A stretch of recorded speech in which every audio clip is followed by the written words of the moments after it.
The sit and reach is a great exercise for the abdominals. Now, I'm going to talk a lot today about sit-ups and the way they work and why you shouldn't do certain things and why you should do other things.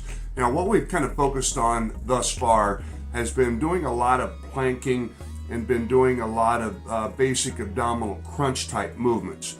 This is a good place to start. You definitely want to have those in place before you start the sit and reach. Now, with the sit and reach, here's an important thing to understand.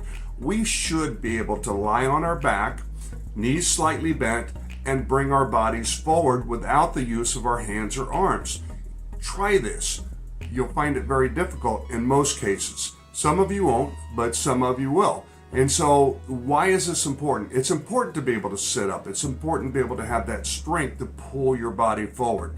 Now, the thing I want to talk about here is we don't want to do sit-ups.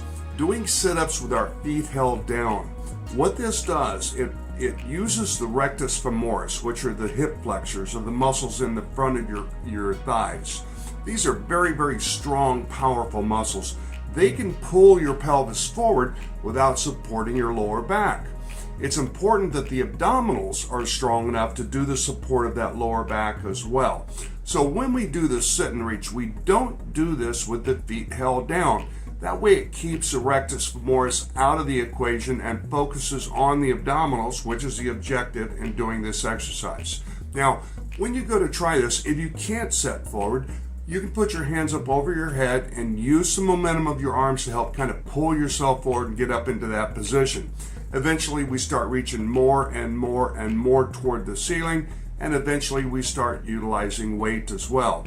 You can go to the exercise library and you'll be able to see some progressions as far as doing the sit and reach from the start up to the finish of that. It's very, very important though that we get this exercise in and really, really start to strengthen those abdominals. That'll take a lot of pressure off your lower back, make your back feel a lot better over the course of the day and through the rest of your life.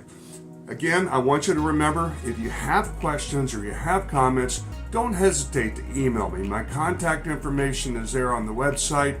Send me an email. I'd be more than happy to answer your questions and give you further insight on these different exercises that we're doing and also anything going forward.